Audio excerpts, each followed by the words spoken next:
Live from the Illinois State Fair, it is Springfield's Morning News. I'm Greg Bishop on 92.7 WMAY. Springfield's News and Talk, where we are seeing in front of us the beautiful North American Midway. The sun's splashing over it. And being out here this early in the morning, it really is just fantastic to see this place come to life. And the sun is splashing in my face, so I had to get my sunglasses on. And typically this hour, we do the council roundup. We will be having some of the highlights from the council meeting. Of course, the council roundup brought to you by Head West Subs. When you want a great sub, you've got to head west. Their downtown location open for lunch and also open on weekends. And don't forget about delivery. But since we're at the State Fair, it's Governor's Day, and we are talking with various candidates for office, for statewide office. We'll talk with Alexi Janulis a little bit later on this hour. But we now talk with the incumbent Democratic Comptroller, Susana Mendoza. Comptroller, thanks for taking time with us this morning. How are you? Oh, anytime. This is great. I do have my sunglasses on, too. Yes. It's not that we just want to look pretty, that we are blinded by this gorgeous sun. And I tell you, the sun at this time is going to get over the tent here eventually, and I can take my sunglasses off, but I am blinded. So, Comptroller, we've got three things I definitely want to get to. First is the $1 billion that your office has now put into a rainy day fund. Talk about that and the significance of that, and what else you'd like to do beyond getting that $1 billion. So this is so exciting. It's, historic. This has never been done in Illinois. We've never had $1 billion in reserves in our state's rainy day fund, but it's not enough. And I keep talking about the need to put even more aside. Ideally, I'd like to see a minimum of 7.5%.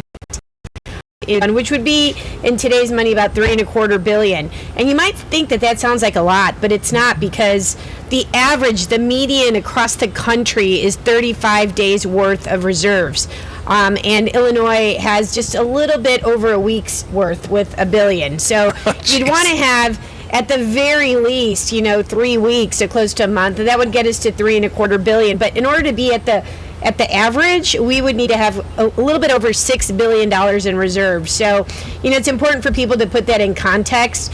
When I started navigating the state through the worst fiscal crisis in the state's history, we had less than $60,000 in our reserves. So to go from $60,000 to over $1 billion and not utilize federal ARPA stimulus dollars to get there is truly remarkable. It's an example of the fiscal discipline that my office has been demonstrating over the last 4.5 years, and we need to continue that forward momentum. So how do we get, with the limits on state resources that we've historically seen? Of course, this is a different year. Federal dollars helping cushion a little bit, but of course, revenues are up because sales taxes are up and so on. But how do we get to that point of having a substantial and what some would say is a necessary rainy day fund of billions of dollars and managing the limited resources we have? So lots of things, probably not too many to cover in 7 minutes, but I will tell you, back in 2017, I championed a bond deal that allowed us to restructure our debt. We had almost $17 billion worth of debt that we were paying 12%. I mean, Greg, that's like insane. Yeah. 12% interest on. By refinancing $6 billion of that at 3.5%, we're saving taxpayers between $4 and $6 billion over the course of the 12-year deal. More importantly, I was able to take that $6 billion, pump it into the economy, but target every single bill that would give me a federal match of 50 cents. So I turned $6 billion into $9 billion. For example, paying Medicaid bills. I pay $1. Feds give me 50 cents extra. So we turn $1 into $1.50. So we multiply the value of the state taxpayer dollar. And so utilizing techniques like that. And then every time I'm able to quickly pay down debts, that means we're paying our bills closer to on time, which means less interest payments that we're burning. And so we were wasting a ton of taxpayer dollars, or the prior administration certainly did, and my job was to come in and clean it all up. And I've done that. We've paid down our bill backlog. It's gone. It's now eliminated. And I actually did that before a penny of the federal ARPA stimulus dollars even made their way into Illinois. So I know there's some misinformation out there as to how we got it done, but people maybe aren't used to seeing hard work, grit, and determination at play. But I would say that's a strategy that I've employed, and a lot of fiscal discipline and talking about it, right? We have to talk about the need to be fiscally responsible and then actually show people that we're doing it and what happens when we do it. The result of that, 6 credit upgrades. We hadn't received a single one in over 20 years. 6 credit upgrades, $1 billion into the state's rainy day fund, and rebates that will soon be coming out to taxpayers after the week of September 12th. From my office, some tax money coming back to you, property tax relief coming back to you, things we've never ever seen here in Illinois. Well, and I wanted to touch on that briefly about the rebates that are on the way. So again, the taxpayers can expect those rebate checks from your office sometime mid-September. Yeah, but we're going to start issuing them the week of September 12th. Don't expect to get them necessarily right away. They're going to go out in the order that people filed their income taxes. And if people haven't filed their income taxes, they have until October 17th to do so and still qualify for these rebates. I will be issuing both the property tax rebate and the income tax rebate at the same time in the same check, so we save money along the way. No need to send out 2 separate checks.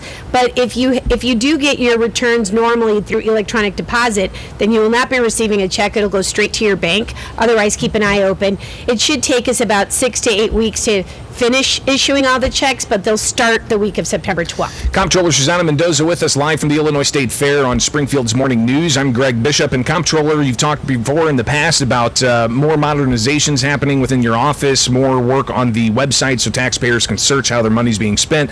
Where are we at on getting an updated interface and updating the computer systems in your office? Yeah, so we actually just recently launched a revamp of our website. So interested, of course, people want to go check it out. If you have any suggestions for making it even better, we're always open to that, but we always strive to make it super user-friendly, not clunky at all, incredible search engines. Just type in a word and it'll send you where you need to go. And also on December 5th is when we expect to roll out our new accounting system, which certainly is going to be a lot more modern than the mainframe system that has been wonderful for us. I mean, it was a workhorse, but no bells and whistles to it. So we do expect to have much more enhanced functionality that will help with reporting functions that my office really desperately wants to do to help inform taxpayers as to how their money is best being utilized. Or maybe it's not being best utilized, but you should know that, and we want to be able to tell that story, and hopefully that starts December 5th with the rollout of our new system. Well, and as a reporter who at times looks at your website and pulls up the spreadsheets that you guys have available for the monthly remitting of tax dollars and being able to search various databases, that's important information for us as reporters and for taxpayers as well. So, Comptroller Susana Mendoza, thank you so much for taking time. Of course, with Morning Drive Radio, it's go, go, go. So I always appreciate talking with you, and we'll talk again soon, all right? And stop by our tent. It's awesome. We're right by the fairgrounds.